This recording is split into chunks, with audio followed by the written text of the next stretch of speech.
Isang mapagpalang araw po sa inyong lahat. Maging sa iyo po, Kuya Chris. Itago niyo na lamang po ako sa pangalang Lisa. Kasalukuyang nakatira sa lungsod ng Maynila. At ang kwentong ibabahagi ko sa inyo ay isang karanasang naganap nung ako ay nasa 3 taon pa lamang ng high school. Bagaman maraming taon na ang lumipas, dahil nasa edad na ako ng mahigit 40 at malapit ng maging 50, ay malinaw pa rin sa aking alaala ang bawat detalye nito. Ito ang dahilan kung bakit hanggang ngayon hindi ko na ninanais pang bumalik sa lugar na pinanggalingan ng aking ina. Isang tahimik na baryo sa lalawigan ng Eastern Samar. Sa panahong iyon, puno ng kapusukan at kawalang ingat ang aking buhay.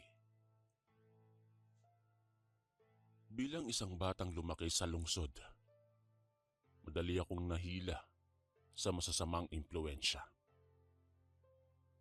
Ang aking mga kaibigan ay pawang mga kabataang walang malinaw na direksyon sa buhay. Karamihan ay nagmula sa mga pamilyang sira o walang matibay na gabay mula sa mga magulang. Madalas kaming lumiban sa klase upang gumala, magsaya at gumawa ng mga bagay na hindi ko gustong balik-balikan sa aking isipan.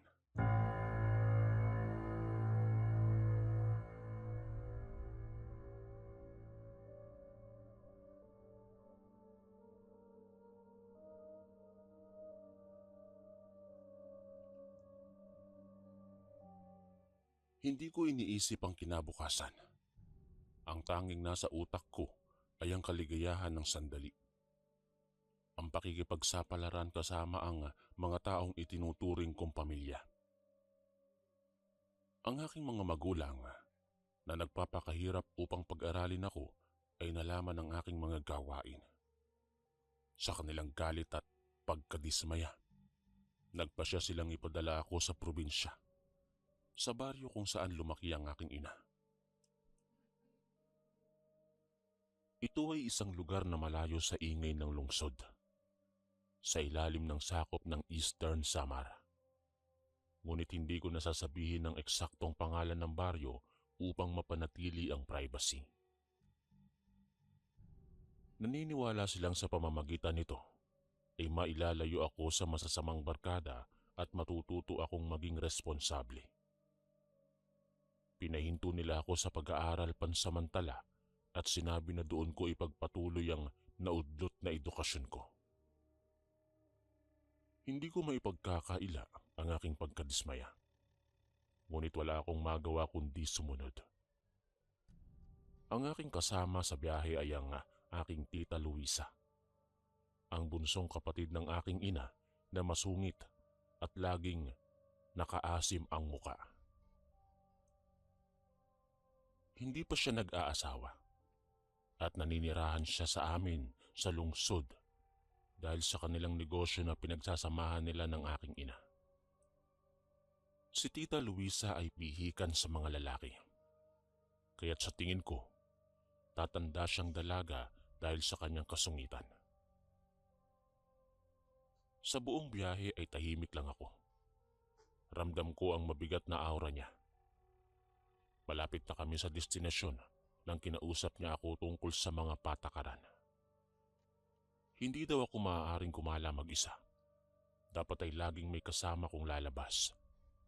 At huwag magpapaabot ng takip-silim sa labas. Marami pa siyang ipinagbawal na hindi ko na lahat natandaan. Subalit tumango na lamang ako. Pagdating namin sa baryo, hindi ito katulad ng inaasahan ko.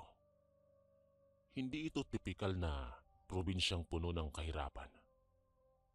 Maraming maayos na kabahayan, malinis ang kapaligiran at ang aming tinitirhang bahay ay malaki. 2 palapag na gawa sa semento, na may disenyong parang mga lumang bahay Kastila. May gate na kulay itim at ang paligid ay puno ng mga puno na nagbibigay ng lilim. Napakatahimik ng lugar. Walang maraming taong gumagala sa kalsada at ang mga tao ay nasa loob lamang ng kanilang bakuran. Naisip ko pa noon na parang nasa lungsod pa rin ako, ngunit mas payapa at sariwa ang hangin. Ang mga tanawin ay maganda. At ito ang unang pagkakataon kong makapunta roon. Pagdating sa harap ng bahay, kinatok ni Tita Luisa ang gate at tinawag ang isang nagngangalang Mang Jose. Habang naghihintay, inilibot ko ang tingin ko sa bahay mula sa labas. Nakita ko ang isang bukas na bintana sa pinakadulo. At mayroong nakadungaw na batang babae na sa tingin ko ay kaedad ko. Maganda siya kahit malayo. At nakatingin siya sa amin. Nang magsalita si Tita Luisa na pumasok na kami dahil baka umulan, bumalik ako sa realidad. Pumasok kami. Bitbit ko ang aking mga gamit. Habang naglalakad, tinitingnan ko ang bintana at sa isang kisap mata, nawala ang babae at sarado na ang bintana. Nakaramdam ako ng kaba, ngunit hindi ko ito pinahalata. Tinanong ko si Tita Luisa kung may kasama kami roon at sinabi niyang si Mira at si Mang Jose lamang. May isang ginang na nagbukas ng gate na sinabi niyang pumupunta lamang tuwing umaga para magdala ng pagkain at maglinis at umuuwi kapag hapon. Naisip ko na siguro si Mira ang nakita ko. Pagpasok sa bahay, bumungad ang isang matandang lalaki na si Mang Jose, ang tagapangalaga. Maya-maya pa, may narinig akong kalabog sa loob. Ngunit hindi ito pinansin ni Tita Luisa. Pinasadahan niya ng tingin ang bahay at humugot ng malalim na hininga. Parang sinasariwa ang mga alaala. Inilagay niya ang bag sa sopa. Alam ko ang kwento sa likod ng bahay na yon. Ang pamilya ng aking ina ay dating mayaman.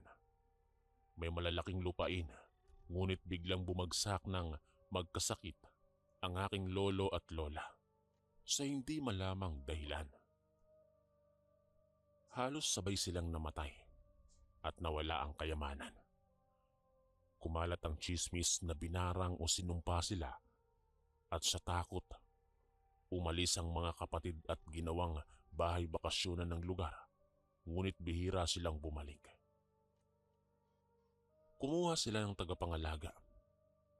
Yun na nga si Mang Jose. At bilang isang batang mula sa lungsod, hindi ako naniniwala sa mga ganong bagay. Wala pa sa isipan ko ang mga kababalaghan. Makalipas ang 2 araw, wala akong kakaibang naramdaman. Nananatili ako sa kwarto ng dating silid ng aking ina. Lumalabas lamang ako para kumain o magbanyo. Subalit sa paglipas ng mga araw, nabagot ako sa katahimikan. Walang kahit na anong komunikasyon. Tanging radyo ang libangan. Nagpasya akong maglibot sa loob ng bahay. Napansin ko ang kakaibang tingin ni Mira sa akin. Parang nayayamot. Kapag lalapit ako, iiwas siya. Ramdam na ramdam ko ang katahimikan. Parang may nakamasid sa akin palagi. Pero wala naman akong makita. Kahit sa pagtulog, hindi ako komportable. Sa ating gabi ay naririnig ko ang pag-alulong ng mga aso na malapit. Ngunit walang alagang aso sa bahay o sa malapit na kapitbahay. Tinanong ko si Mang Jose at sinabi niyang sa kapitbahay lamang. Kinabukasan tinanong ko si Tita Luisa kung saan siya pumupunta. At sinabi niyang sa mga dating kaibigan. Kung may kailangan, sabihin ko sa mag-ama. Napag-alaman kong si Mira ay nag-iisang anak ni Mang Jose. Kaedad ko. Ngunit ang kilos at pananamit niya ay parang mas matanda.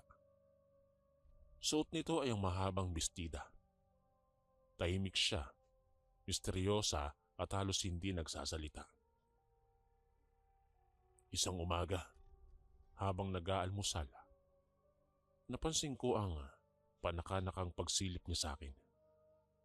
Nakaramdam ako ng inis, subalit pinigilan ko ang sarili. Pinilisan ko ang pagkain at nag-ayos. Nagtungo kami sa bayan para mamili at sumama si Mira.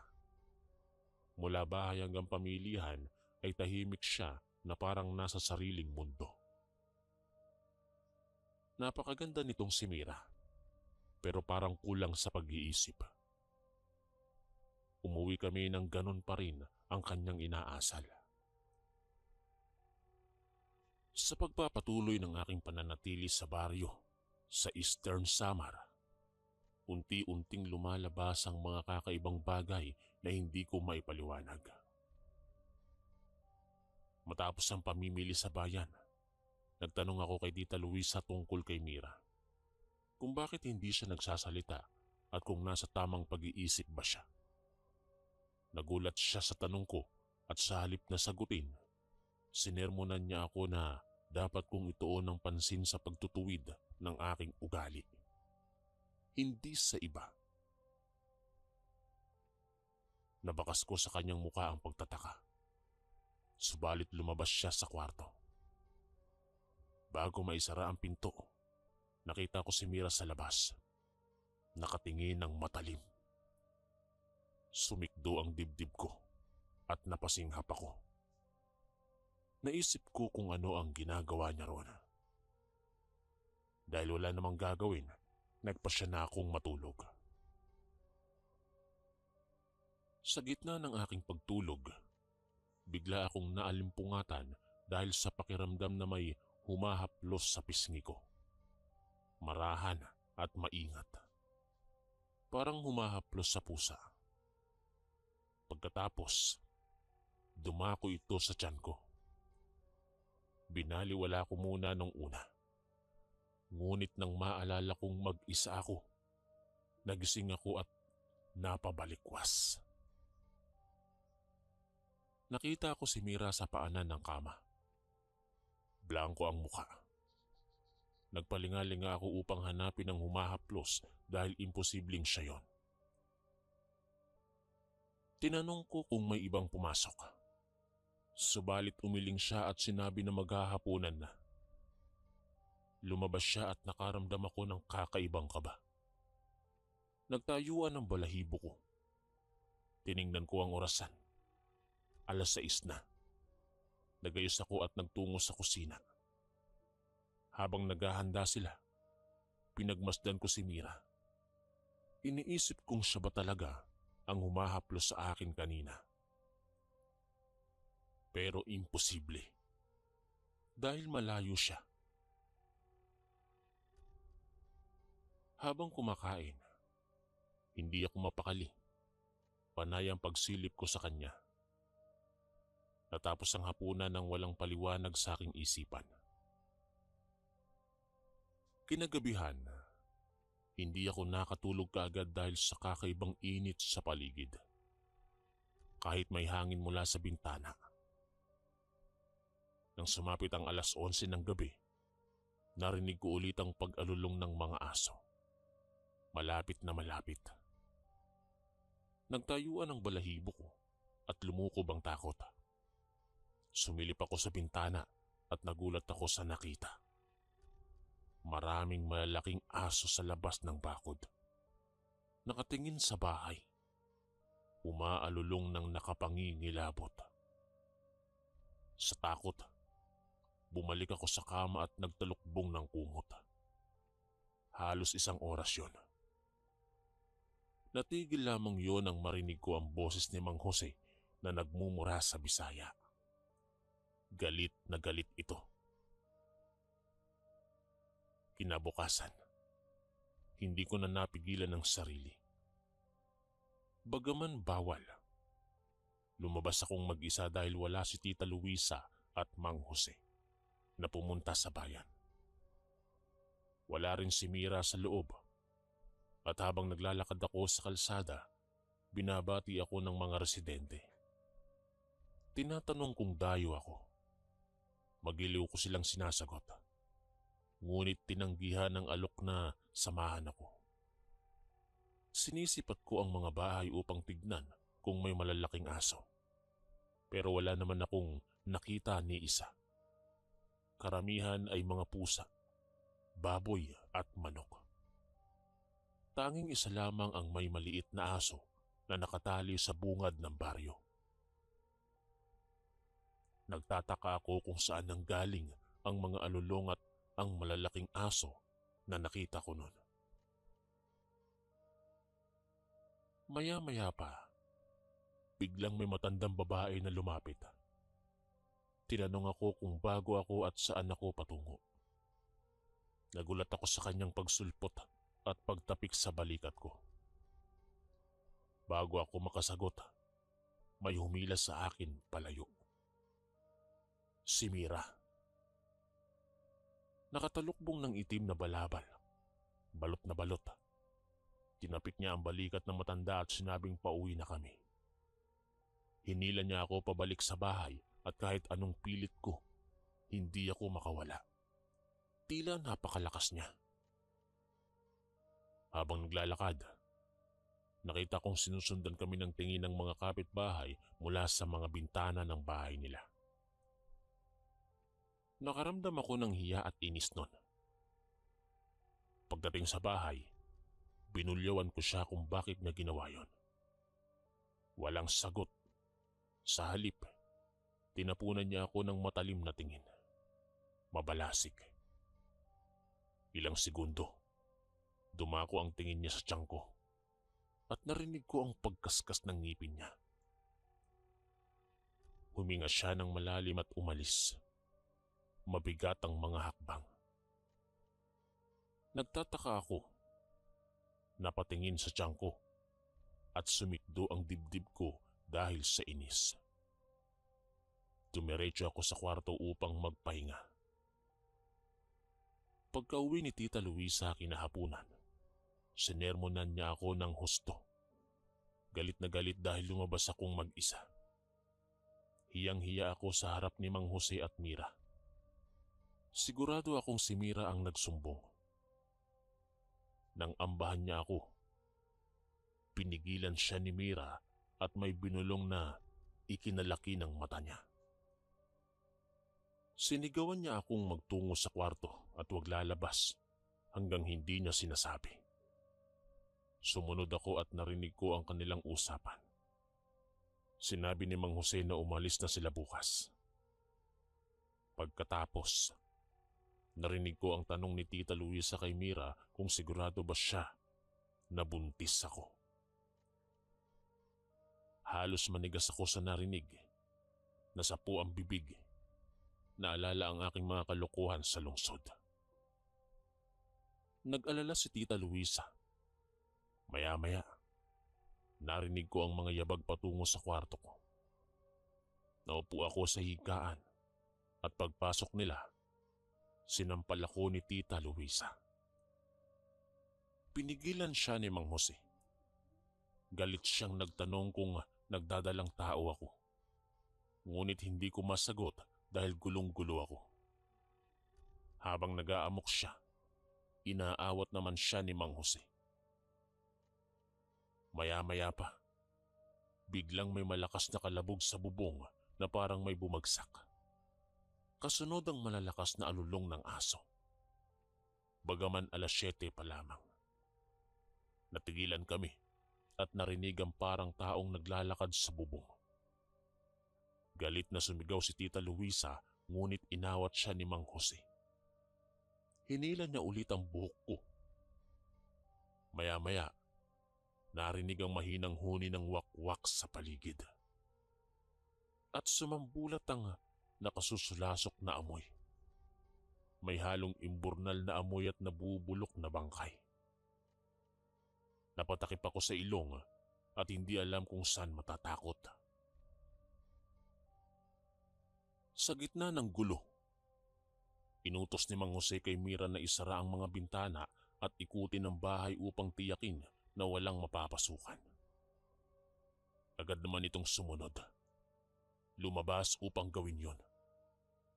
Sinabi ni Tita Luisa na dahil sa katigasan ng ulo ko, inilagay ko sa panganib ang lahat. Inakusahan niya akong makasarili at hindi ko alam na may aswang sa lugar. Sa takot, hindi ako nakasagot.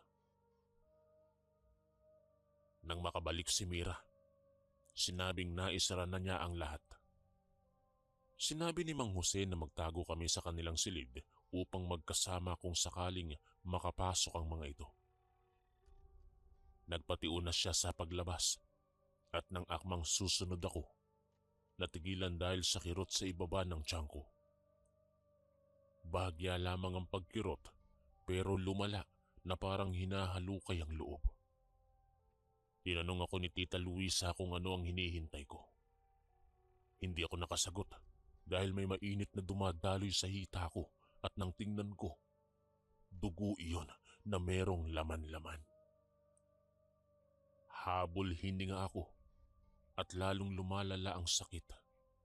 Nanlalamig ako, nanlalabo ang paningin. Lumapit si Mira at napaatras ako dahil nagbago ang itsura niya. Tinubuan ng makapal na balahibo ang muka. Nag-uslian ng buto sa pisngi at nagliwanag ang mapupulang mata. Mabalasik itong nakatitig sa akin. Nang makalapit siya, nawalan na ako ng malay. Nagising ako umaga na. Nasa silid ako ni Mang Jose. Kasama si Tita Luisa na kausap ang aking ina sa telepono. Pinapabalik kami sa lungsod. Nang mapansin niyang gising na ako, huminga siya ng malalim at tinapos ang usapan. Tinanong niya ako kung kaya kong maglakad at tumango naman ako. Habang inaayos ang gamit, sinabi niyang magpasalamat ako sa mag-ama dahil kung hindi sa kanila, hindi kami makababalik ng buhay. Nang tanungin ko kung ano ang nangyari matapos mawalan ako ng malay, sinabi niyang ibaon na lamang sa limot at gawing aral ang karanasan. Bago kami umalis, nagpasalamat ako sa dalawa. Sa biyahe pabalik, marami akong tanong. Ngunit hindi ko na pinilit si Tita Luisa dahil batid kong takot din siya. Mula noon, nagbago ang pakikitungo niya sa akin. Naging mabait at malumanay. Hanggang dumating ang araw na siya mismo ang nagkwento ng nangyari. Ayon sa kanya, bago ako himatayin, may nakapasok na nilalang sa silid ko sa pamamagitan ng bintana. Nagmamadali itong maabutan ako. Ngunit sinalubong ito ni Mira. Napasigaw si Tita Luisa nang bumagsak ako. Pinagtulungan nila ni Mang Jose na akayin ako patungo sa kanilang silid. Habang si Mira ang nakikipaglaban. Habang papasok, nakita niyang hindi isa. Nakita niyang hindi lang isa ang nakapasok kundi marami. Imbis na pumasok, si Mang Jose mismo ang nagsara ng pinto. Halos walang mapagsidla ng takot ni Tita Luisa. Naiiyak sa pangamba sa mag-ama. Nang tangkain niyang buksan ulit, natigilan siya dahil nasa ibang anyo na si Mira. Parang malaking pusa. Butot balatang kapayatan. Ngunit batid niyang si Mira yon dahil hindi ito sumugod kay Mang Jose. Sa halip ay ipinagtatanggol nito. Manghang-mangha siya kay Mang Jose na nakikipaglaban gamit ang latigo na buntot ng pagi. Sa bawat pagtama, nasusugatan ng mga nilalang, ngunit nagpupumilit pa rin silang sumugod sa silid. Hindi hinahayaan ng mag-ama na makalapit sila. Umiikot ang labanan ng mahigit 1 oras. Hindi na alam ni Tita Luisa ang gagawin dahil marami ng dugo ang nawawala sa akin. Tinawag niya si Mang Jose upang tulungan ako.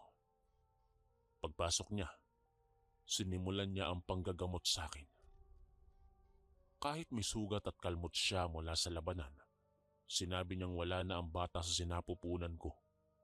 Nakuha na ng mga nilalang. Naisahan sila dahil inakala niyang napag-interesan lang ako bilang dayo. Ngunit nagdadalang tao pala ako. Kaya naman hayok na hayok sila. Kung sinabi agad ni Mira na buntis ako, maaga sana itong naagapan. Naiyak si Tita Luisa. Naawa sa akin kahit galit dahil magkadugo kami. Matapos akong lapatan ng gamot, nilinis niya ako. Makalipas ang ilang oras, nawala ang ingay sa labas. Kumatok si Mira at sinabing wala na ang mga nilalang. Naitaboy niya sila dahil umaga na. Hindi na natatakot si Tita Luisa kay Mira. Inaasahan niyang hindi normal ito at hanggang sumikat ang araw, laking pasasalamat ko sa mag-ama. Lalo na kay Mira na dating kinaiinisan ko. Ngunit siya pala ang nagligtas sa akin. Nagbago ang buhay ko. Naging aral ang lahat ng masamang ginawa ko na nauwi sa pagkawala ng sanay magiging anak ko. Siguro'y hindi pa talaga siya para sa akin. Kinuha agad ng hindi ko pa alam. Mula noon, naging maingat ako hindi lamang sa bisyo kundi sa mga tao sa paligid. Hindi katagalan, ibinenta ang bahay at hindi na ako bumalik sa baryong iyon. Sa huling bahagi ng aking kwento, nais kong ibahagi ang malalim na pagbabago na dulot ng karanasang iyon sa baryo ng Eastern Samar matapos ang gabing puno ng takot at kababalagan. Nagising ako sa isang bagong umaga na puno ng pagtataka at pasasalamat. Habang inihahanda namin ng pag-alis, unti-unting lumilinaw sa aking isipan ang mga nangyari. Bagaman hindi ko pa lubos na maunawaan ang lahat. Ang tahimik na baryo na dating tila payapa at malinis ay naging lugar ng aking pinakamalaking aral sa buhay. Ang mga kabahayan na parang bakasyunan, ang sariwang hangin at ang mga punong nagbibigay ng lilim ay naging backdrop ng isang karanasang hindi ko malilimutan. Sa biyahe pabalik sa Maynila, tahimik ako, puno ng tanong na hindi ko naipahayag kay Tita Luisa. Ramdam ko ang kanyang takot at ang kanyang bagong kabaitan ay nagpapahiwatig na siya rin ay naapektuhan ng malalim. Sa mga sumunod na araw, nang maging siya mismo ang nagkwento, naunawaan ko ang buong larawan. Ang mga nilalang na sumugod ay mga aswang na karaniwan sa lugar at ang aking pagiging dayo at ang hindi ko alam na pagdadalang tao ay naging dahilan ng kanilang pag-atake. Ang dugo at laman na nawala sa akin ay naging kanilang kapalit sa aking buhay. Si Mira na dating misteryosa at kinaiinisan ko ay naging tagapagtanggol. Nagpapakita ng kanyang tunay na anyo upang ipagtanggol kami. Si Mang Jose, gamit ang kanyang kaalaman at lakas, ay nakipaglaban ng walang pag-aalinlangan. Ang karanasang iyon ay nagbigay sa akin ng bagong pananaw sa buhay, na dati puno ng kawalang ingat ang aking mga desisyon. Subalit ngayon, naging maingat ako sa bawat hakbang. Hindi na ako bumalik sa dating gawin ng pagbubulakbol at paglalakwatsa.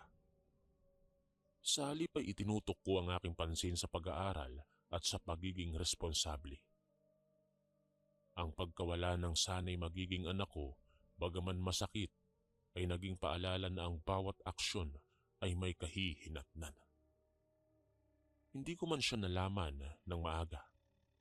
Ang kanyang maikling presensya ay nagbigay ng aral na hindi ko makakalimutan.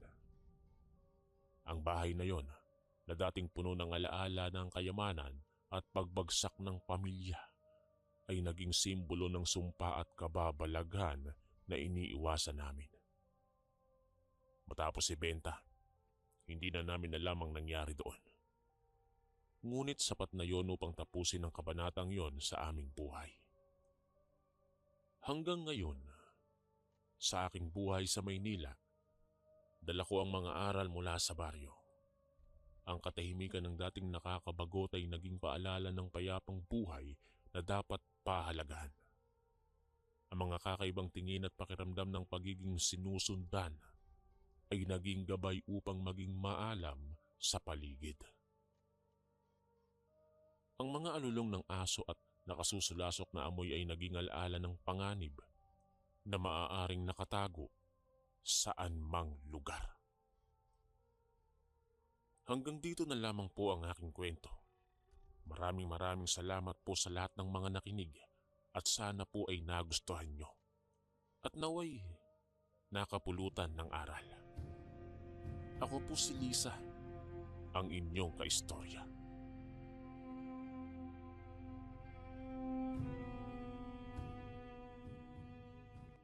Magandang araw sa inyong lahat. Ako nga po pala si Maricar. At nais ko pong ibahagi ang aking kwento at karanasan tungkol sa mga aswang.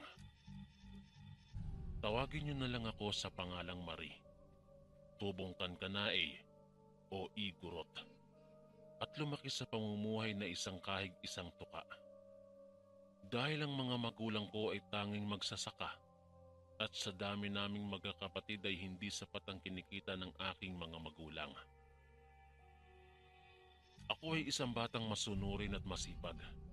Dahil sa murang edad ko noon, ay nagtitinda na ako ng sari-saring gulay sa kabahayan. Minsan sa aking mga guro. Kahit napausan ako palagi at kusit-kusit ang aking uniforme, ay hindi naman ako nagpapalamang noon sa aming klase. Hanga sa akin noon sa kasipagan ko ang aking mga guro. Kaya naman nakala ng aking mga magulang, ako daw ang mag-aahon sa kanila sa hirap dahil napakasipag ko daw na bata. Dahil dito ay mas pinagbutihan ko pa ang aking pag-aaral dahil mahirap kung wala kang dalang 4 years degree. May discrimination talaga kapag mga ganito. Nagbebenta din ako ng mga merienda sa aming eskwelahan noon at lahat ng kinikita ko ay binibigay ko kay mama. O kaya naman ay ginagamit kong pambili ng ilan sa mga kagamitan ko sa eskwela. Tuwang-tuwa nga sa akin yung mga guro dahil daw marunong na daw akong dumiskarte para sa sarili ko. 7 taon ako noong nagsimulang abusuhin ako ng sarili ko ding kamag-anak, ang pinsan ko. Dahil sa nakatira kami sa bahay kubo at maliit lang, ay tabi-tabi kaming magpipinsan matulog. Wala nang mga magulang ang aming pinsan dahil namatay ang mga ito nang madisgrasya sila sa kanilang sinasakyan. Mula noon ay magkakasama na kaming lumaki. Doon ako napatabi sa pinsan ko na si Kuya Nelson. 17 taong gulang na siya noon at doon naganap ang unang pang-aabuso niya sa akin. Akala ko dati ay normal lang yung pinapakita niyang pagmamahal. Hinahalikan ako at madalas kinakandong.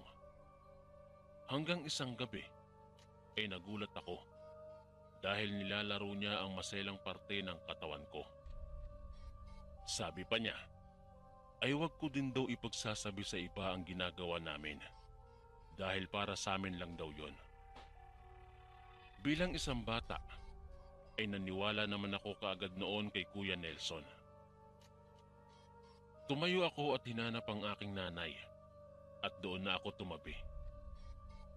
Kinabukasan, habang nagkakape ang lahat, ay nagsalita ang pinsan ko. Sabi niya sa nanay ko, "Tita, alam mo ba yang si Maricar? Nagising ako dahil parang nababasa ako sa higaan. Tapos nung kinapa ko, basa pala ang shorts niya." Sabi niya sabay kunwaring tumatawa. Kaya pala biglang tumabi sa akin to kagabi. Nako, ikaw talaga Maricar. Sabi naman ni Mama. Maraming beses nangyari ang ginagawa ng pinsan ko dahil namulat ako sa salitang puro pagmamahal. Hanggang sa nagdalaga na ako ay patuloy pa rin ang ginagawa sa akin ni Kuya Nelson. Isang araw ay nagtapat siya sa akin ng kanyang nararamdaman. Maricar, mahal kita. Mula pa noong bata ka, gusto na kita. Sabi niya sa akin sabay halik sa aking mga labi. Hindi ko alam pero maging ako noon ay nahulog na rin ang loob ko sa kanya dahil sa mga ginagawa niya sa akin. Bata pa ako at akala ko ganoon na talaga ang totoong pag-ibig. Sa ginawa niyang paghalik sa akin, ay may isa sa aming mga kapitbahay ang nakakita at kanyang ipinagkalat ito sa mga tao. Noong una ay pinagtatanggol pa kami ng aking nanay noong mabalitaan niya ang tungkol dito dahil hindi ito naniniwala. Ngunit araw ng Pasko noon ay inaantay namin lahat ang oras ng 12:00 nang bigla akong hinila ni Kuya Nelson sa likod ng aming kubo-kubo. Tsaka niya ako siniil na naman ng halik dahil matagal na hindi kami masyadong nakakapagkita dahil madalas ay nasa eskwelahan ako at hindi kami nagkakaroon ng oras sa isa't isa. Maricar, miss na kita. Magsama na kaya tayo? Magpakalayo-layo tayo. Ito ang sinasabi niya sa akin habang isinasagawa namin ang kasalanan sa likod ng kubo. Nagulat kami pareho nang bigla naming nakita si nanay sa harap namin at tahimik lang ito. Maya-maya pa ay pumasok ito sa loob ng bahay at humagulgol sa pag-iyak. Sobrang kaba ang nararamdaman ko noon at ang iba naming mga pinsan ay binugbog si Kuya Nelson. Pinili ni Mama na ilayo muna ako sa amin upang hindi daw ako gawing pulutan ng tsismis. Bahala na daw kami kung magsasama daw kami ni Nelson. Huwag lang daw kaming magpapakita ng kahihiyan ng aming pamilya sa lugar namin. 500 piso lamang noon ang aming pera ni Nelson at isang sako lamang ng bigas. Madaling araw kaming umalis pagkatapos ng Pasko. Nang sa gayon ay walang makaalam. Kapag mayroong nagtanong daw kung nasaan ako, ay sasabihin na lang daw nilang ipinaampun kami. Sobrang sakit para sa akin noon dahil kahit ayaw ko ay hindi na nagbago ang isip ni Mama. Lalo na at baka mabuntis pa daw ako. Sumakay kami ng bus noon at hindi namin alam pareho kung saan kami pupunta. Hanggang sa makarating kami sa Antique at dito na kami naghanap ng trabaho ni Nelson. Mapalad naman kami at nakahanap kami ng isang pamilya na may negosyong babuyan at kami daw ang magbabantay dito. Wala lang naman sa akin yon dahil sanay na ako sa ganitong klaseng trabaho. Maganda din naman dahil walang masyadong mga katanungan ng may-ari kung bakit masyado pa akong bata na nakipagtanan na. 13 taong gulang na kasi ako noong umalis kami sa aming probinsya. Minsan ay pumapasok si Nelson sa construction, dagdag para sa aming gastusin. Naging maayos naman ang aming pagsasama noon dahil itinuring naman niya ako na parang isang prinsesa. Ngunit hindi ko alam na magbabago din pala yon. Makalipas kasi ng 4 na taon naming pagsasama ay nabuntis ako. Kaya naman hindi ko na siya napagbibigyan palagi sa gusto niya tuwing gabi. Maselan din kasi ang aking pagbubuntis. Dito ko siya napapansing kakaiba na ang ugali niya sa akin. Nagdadabog na siya at kung ano-ano ang mga gamit ang sinisira niya. Lasing kapag umuuwi. Hanggang sa halos makalimutan na niya na mayroon siyang asawa at anak na naghihintay sa kanya. Madalang na lang siyang umuuwi at madalas ay halos umaabot pa ng 1 buwan. Ang palagi niyang sinasabi sa akin ay malayo daw ang kanilang pinuntahang kontrata at kailangan daw ay doon na sila manirahan muna upang dire-diretso ang kanilang trabaho. Kapag madami pa akong tinatanong, nagagalit na siya kaagad at madalas ay aalis ulit ng wala pang 1 oras na nakakauwi. Sobra akong nalulungkot noon sa ginagawa niya at palagi akong umiiyak. Lalo na sa gabi ay hindi ako mapakali dahil madalas ay may naririnig akong kumakalampag sa labas ng bahay o kaya naman ay sa bubong. Sa tuwing nangyayari ito ay naninigas ang tiyan ko at namimilipit ako sa kaba at sakit. Umiiyak ako at hindi talaga ako makatulog ng maayos sa gabi. Kaya naman ay madalas akong napupuyat. Hindi lang yon. Dahil noong 7 buwan na akong buntis, ay napapansin kong hindi gumagalaw ang anak ko sa aking tiyan. Kaya nagtataka ako at laging nangangati ang buong katawan ko. At tuwing 6:00 ng gabi, ay may pusang itim na paikot-ikot sa bahay namin. Laging nangangati ang buong katawan ko. Hindi ako mapakali. Balisa ako palagi. Kaya naman ay nagpunta ako sa manggagamot at sinabi nito na inaaswang ako at inuunti-unti daw ang bata sa loob ng tiyan ko. Mabuti na lamang at naagapan kong magpagamot at pagkatapos kong gamutin ay gumalaw na ang bata sa tiyan ko. Gamit ang dugo ng manok na kinatay ay ipinapahid ito sa noo ko. Ginuguhit ng manggagamot ang parang krus sa aking noo at may ritual na isinasagawa ang manggagamot. Tsaka niya ako pinapasigaw ng aswang. Pagkatapos kong magamot ay napapansin kong unti-unting nauubos ang mga alaga ko ding mga manok at sisiw. Matapat naman ako sa aking amo at sinasabi kong natatagpuan ko na lamang ang mga itong putol ang kanilang mga ulo. Noong una ay akala namin ay aso ang gumagawa nun. Kaya naman ay nilagyan pa namin ito ng harang. Subalit nagulat kami nang isang araw ay ang mga baboy naman na aking mga alaga ang naisipang patayin ng mga aswang. Nagulat na lamang ako noon dahil paglabas ko sa kubo at maglilinis na sana ako ay nagkalat ang dugo sa kulungan. At ang isa sa kanila ay nakalabas ang ilan sa mga lamang loob. Wakwak ang tiyan nito at maraming kagat. Pinaniniwalaan na aswang ang gumawa nito noon.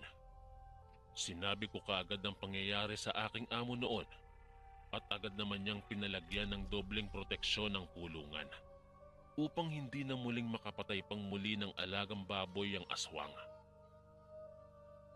Ma'am, nasira na naman po ang ginawa ninyong bakod sa kulungan. May isa na naman pong namatay sa mga baboy. Ito ang malungkot na balita na ipinagpaalam ko kaagad sa aking amo. Hayaan mo, palalagyan pa natin yan ng mas maayos pang proteksyon. Salamat sa pagbabantay. Ito ang sinabi sa akin ng aking amo at mabuti na lang talaga at mabait ito. Walang anuman po, sagot ko naman. Mag-iingat ka din, baka ikaw ang isunod. Wala ka pa namang mga kasama. Malapit ka pa naman ding manganak. Bilin niya pa sa akin. Opo ma'am, maraming salamat po. Sabi ko ulit nang bigla siyang magtanong kung nasaan na daw ang asawa ko. Sinabi ko naman na nasa trabaho, ngunit madalang na itong umuwi. Nagkukwentuhan pa kami ng mga sandaling yon tungkol kay Nelson. Kahit siya ay sinabi niya ring pwede ko siyang hiwalayan dahil sa mga ginagawa niya sa akin. Mag-isa ko lang sa lahat ng yon at walang pakialam si Nelson. Kahit pa noong manganak na ako, ay halos hindi man lang niya nagawang tignan ng kanyang anak. Dahil dito ay napilitan akong maghanap ng ibang hanap buhay na po pwede kong gawin pagkatapos ko maglinis at pakainin ng mga baboy. Nag-iipon na rin kasi ako noon ng pera upang makaalis na ako sa lugar na ito. dahil hindi ko na kayang tiisin ang ginagawa sa akin ni Nelson. Nabalitaan ko rin mula sa mga kasama niya sa trabaho na nambababae daw ito lagi. Naglako ako ng mga kakanin noon at karga ko ang aking anak noon sa paglalakad. Kahit kaunting kita ay makakatulong ito para sa aming pagkain. Sobrang payat ko na rin noon. Hanggang sa nakilala ko si Alvin. Halos magkasing edad lamang kami. Ngunit tumigil na rin ito sa pag-aaral. Palagi siyang bumibili ng aking mga paninda at kay tamis lagi ang pagkakangiti niya sa akin. Ito ang unang beses na kinilig ako sa isang lalaki. Doon ko napagtanto na ganun pala ang pakiramdam ng umiibig. Miss Beautiful, kailangan mo ba ng tulong? Ito lagi ang tawag sa akin ni Alvin at hinahatid niya ako palagi sa tinutuluyan kong maliit na kubo. Nako, magaling ka talagang mambola, no? Sanay na sanay. Nako Alvin, wag ako. Sa una lang kayo ganyang mga lalaki. Sabi ko sa kanya. Ngunit tinitigan lamang niya ako bago pa ako pumasok sa loob ng aming kubo at saka nagsalita. Seryoso ako sa iyo. Sabihan mo lang ako kapag handa ka nang sagutin ako. Sabi niya tsaka niya ako inalalayang pumasok sa loob at kinuha niya lahat ng mga buhat ko. O siya, magpahinga ka na dyan. Ako na bahalang maglinis dito sa mga nagamit mo. Alam kong pagod ka. Sabi niya. Nakangiti ako noon at kinikilig ako sa mga ginagawa niya sa akin. Nang maya-maya pa, ay may narinig akong sigaw sa labas.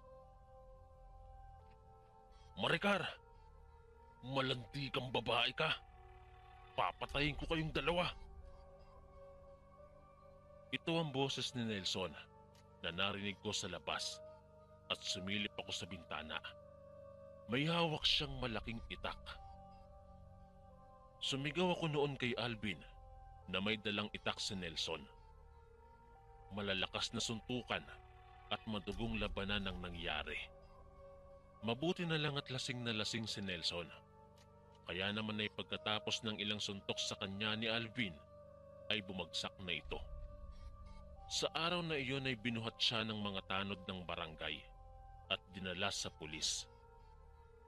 May taga na noon sa kamay si Alvin, kaya naman ay tagaktak ang dugo mula dito. Mabuti na lang at sa tulong ng mga tanod ay naisugod kaagad siya at naagapan naman. Sobrang pag-aalala ang nararamdaman ko noon. Ilang araw din akong nakabantay kay Alvin sa ospital at inalagaan ko siya talaga ng mabuti. Ipinaramdam ko sa kanya na gusto ko din siya. Tuluyan na rin akong nakipaghiwalay kay Nelson at kahit na masama ang loob niya ay wala na siyang nagawa pa. Tanggap naman ni Alvin ang aking anak at nagsama na rin kami.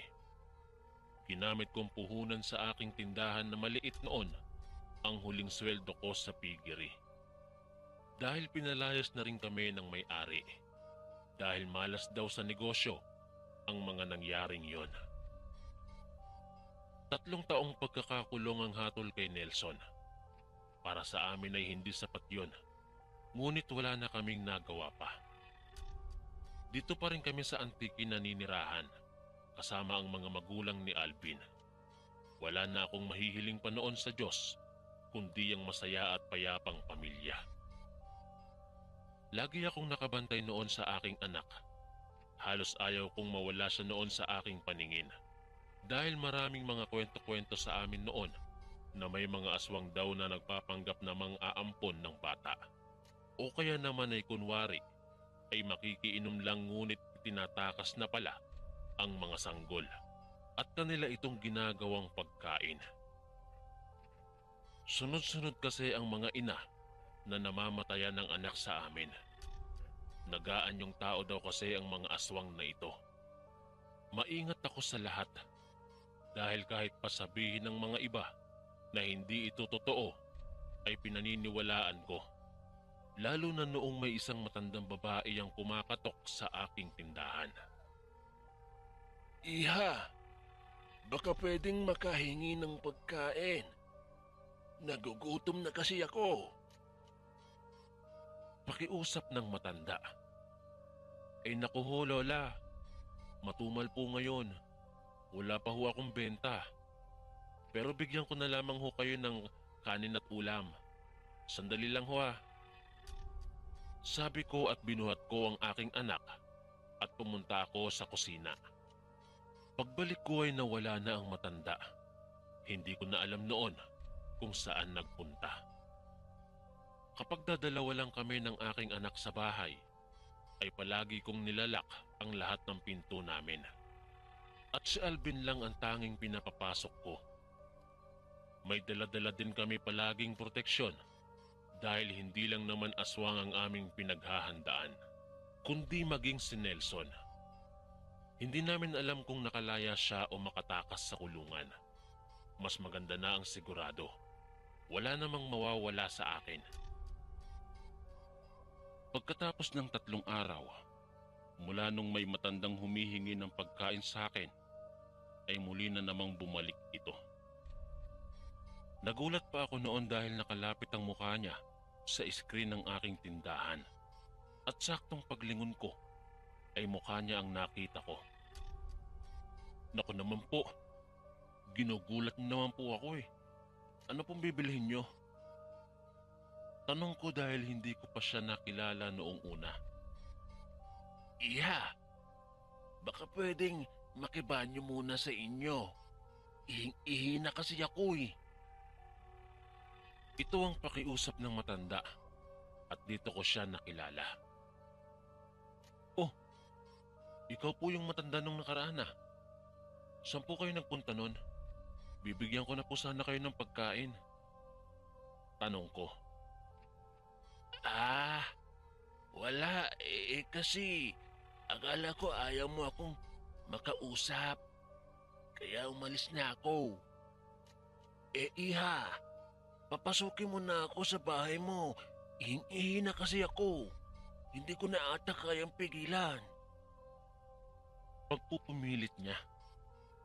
Lola, di ba po sabi ko hintayin niyo ako kasi kukuhanan ko kayo ng kanin at ulam? Sabi ko. Pinipilit kong ibahin ang aming pag-uusap dahil ayaw kong mahalata niyang natatakot ako sa kanya at ayaw ko siyang papasukin. Nakakaramdam na kasi ako noon ng kakaiba sa matanda. Gusto niya talagang makapasok sa bahay. Maya-maya pa, ay nakita ko sa hindi kalayuan na papalapit si Mang Dino, ang manggagamot na nagpagaling sa akin noong buntis ako. Naramdaman ata ng matanda na may paparating, kaya ito'y nagpaalam kaagad. Sino yun? Bungad sa akin ni Mang Dino. Hindi ko ho kilala eh. 2 beses nang nagpabalik-balik dito. Nagpupumilit ngang makapasok kanina. Sagot ko. Tama lang na hindi mo siya pinapasok. Kaiba ang pakiramdam ko sa matandang yon. Mag-ingat-ingat ka dahil lapitin ka ng mga aswang. Bilin sa akin ni Mang Dino. Maraming salamat po. Bibisita po ulit ako sa inyo kapag may oras ako. Sagot ko naman. Kinagabihan, ikinuwento ko kay Alvin ang tungkol sa matandang kumukulit sa akin. At nagulat ako sa sinabi niya. Yung matandang babae na nakasuot lagi ng itim na bestida at magulo ang buhok? Tanong niya. At ito nga ang babaeng kumukulit sa akin. Oo. Paano mo nalaman? Ngayon ko lang naikwento ah. Sagot ko. Mag-iingat ka doon, mahal ko. Palagi kong napapansin na sinusundan ako ng matandang yon. At madami siyang sinasabi na hindi ko maintindihan. Nakita ko din siya minsang aali-aligid dito sa bahay natin. Kwento niya na bigla kong ikinagulat. Mas nag-iingat na ako noong malaman ko ito. At palagi na ako noon nagtatawag ng kasama ko sa tindahan dahil takot na akong mapag-isa. Kasama ko na noon palagi si Nanay Waning. Palagi ko nga lang siyang pinagsasabihan na huwag iiwang nakabukas ang pinto o kaya naman ay hindi nakalak dahil delikado. Palagi ko ring tinitignan ang mga lock bago ako maligo o iwan silang dalawang maglola. Mabait naman si Nanay Waning. Kailangan lamang ulit-uliting sabihin ng mga habilin dito dahil sa tanda nito ay makakalimutin na siya. Hanggang sa isang araw, sobrang masama noon ang aking pakiramdam at nahihilo ako na hindi ko malaman kung anong dahilan. Ibinilin ko ng 2 beses kay Nanay Waning na huwag iiwanan si Baby. Maaga kami noong nagsarado ng kantina dahil hindi ko talaga kaya. Kakaiba talaga ang pakiramdam ko. Tinatawagan na tinetext ko na nga si Alvin na umuwi ng maaga dahil masama ang pakiramdam ko. At kahit na anong oras, baka bumagsak ako at hindi ko mabantayan si Baby. Ayaw ko kasing maiwan lang silang maglola dahil madaling mauto si Nanay Waning. Baka kung sino ang pumasok at kunin ang aking anak. Agad namang nagsabi si Alvin at maagang nagpaalam sa boss niya. Ngunit halos 1 oras din kasi ang kanyang biyahe bago pa makauwi ito. Pinipigilan ko noong makatulog. Ngunit hindi ko napansing nakatulog ako. Paggising ko ay si Mang Dino ang gumigising sa akin at mayroon siyang ipinapahid na langis sa aking ulo at tiyan. Mabuti na lamang at tinawagan daw siya kaagad ni Alvin, kaya daw ito pumunta sa bahay. Kamuntik na raw tangayin ng matandang aswang ang anak ko. Buhat na daw niya ito. Ayon kay nanay, nagpakilala daw itong kaibigan ko. Pinatawag ko daw siya upang samahan si Nanay Waning na mag-aalaga kay Baby. Napaniwala naman kaagad ang matanda. Mabuti na lamang daw at saktong dumating si Mang Dino. Agad nitong sinabuyan ng tubig na may nakababad na asin at bawang, kaya ito natakot at ibinalik ang anak ko tsaka ito umalis. Sunugin niyo ang halamang ito gabi-gabi upang hindi na kayo balikan ng aswang na yon. Ibibigay ko din sa inyo ang langis na ito. Kapag kumulo ito, ay ibig sabihin may aswang malapit sa inyo. Bilin sa akin ni Mang Dino. Umiiyak ako kay Alvin noon at hinihiling ko sa kanya na umalis na kami sa lugar na yon dahil natatakot na ako sa kung anumang pwedeng mangyari. Lalo na at malapit na noon matapos ang 3 taon na pagkakakulong ni Nelson. Baka balikan kami nito. Mahal, kahit isama pa natin si Mama Waning, maging ligtas lang tayong lahat. Hindi ko na kaya na ganito. Hindi tayo matahimik sa lahat ng nangyayari. Ang hirap ng ganito. Hindi tayo matahimik. Pakiusap ko. Konting tiis na lang, mahal. Makuha ko lang yung bonus ko para may pandagdag tayo sa gastusin. Kailangan pa nating umanap ng bibili sa lupa para may magagamit tayo sa paghahanap ng matitirahan pag-alis natin. Wika ni Alvin. Hanggang kailan pa kaya yan, mahal? Gaano pa kaya katagal? Ang dami nang nawawalang mga bata dito sa atin na hindi nila mahanap kung saan na dinala. Ayaw kong magsisi sa huli. Sabi ko at nakaramdam ako ng konting tampo sa aking puso. Dahil po pwede naman naming gawa ng paraan ang pagbebenta ng lupa. Dahil may cellphone naman na noon. Naisipan kong hindi ko na kayang antayin pa ang 2 buwang hinihingi ni Alvin. Naisipan kong mapaubos na lahat ng aking paninda sa loob ng 1 linggo. Dahil may kunting ipon naman na ako. Siguro'y mauuna na siguro akong umalis na lang kasama ang anak ko sa mas ligtas na lugar. Hindi na ako bumili pa ng bagong stock. Noong malapit nang maubos ang aking mga paninda, ay halos bagsak presyo na ang mga ito. Umiiyak si Alvin dahil ayaw niyang iwanan ko siya ngunit wala na akong magagawa pa. Kailangan ko itong gawin. Dumating ang araw na bibiyahe kami ng aking anak at nakahanda na noon ang lahat ng aking gamit. Tinulungan ako ni Alvin na magbuhat ng aming mga gamit. Nagyakapan kami ng mahigpit at isinama ko si Nanay Waning sa amin. Pagkasakay namin sa bus, ay nagulat ako nang makita ko ang pamilyar na muka, si Nelson. Nakatingin nito sa akin at masama ang tingin nito. Paandar na ang bus noon, ngunit tinapik ko ang driver at sumigaw ako ng para. Hindi pa kami nakakalayo kay Alvin noon dahil kakasakay pa lang naman namin. Akmang lalabas na kami sa bus, ay itinulak ako ni Nelson mula sa pintuan ng bus. Tsaka niya hinila ang anak namin papaloob. May hawak siya noong baril at inutusan niya ang driver na paandarin na ang bus. Sumisigaw ako ng malakas at sinubukan kong humabol pa sa bus. Wala na kaming nagawa. Agad-agad kaming pumunta sa mga pulis at pinuntahan ang terminal ng bus. Sinabi ng driver kung saan niya ibinaba si Nelson at ang aking anak noon. At nagsimula kaming maghanap kaagad. Hindi na ako mapakali sa mga oras na yon. Walang tigil ang pagpatak ng luha mula sa aking mga mata. Pagkatapos ng 4 na araw na pagkahanap, ay nahanap namin si Nelson sa tulong na rin ng mga tao. Ayon sa kanya, ay ibinenta na niya daw ang anak namin sa halagang 10,000. Hindi daw niya kilala ang kumuha dito.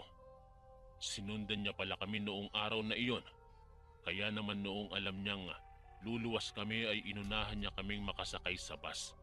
At doon siya sa unang sakayan pumara. Kahit na anong klaseng pananakit ang gawin ko sa kanya, ay hindi ko na alam kung makukuha ko pa bang buhay ang anak ko. Sa mga kalapit na baryo kami humingi ng tulong na hanapin ang aking anak. Halos 1 linggo kaming naghahanap noon at mukhang mawawalan na kami ng pag-asang matatagpuan pa ito. Ngunit isang magsasaka ang nakapagbigay impormasyon noon tungkol sa aking anak. Hindi pa kami sigurado kung anak ko ang nakita niya. Ngunit kinakabahan na ako dahil ayon sa kanya ay patay at inaagnas na daw ang batang nakita niya.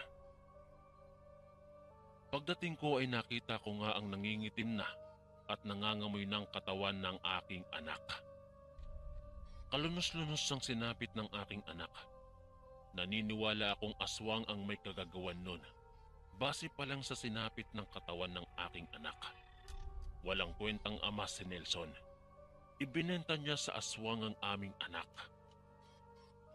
Nakaapekto ito sa aking pag-iisip.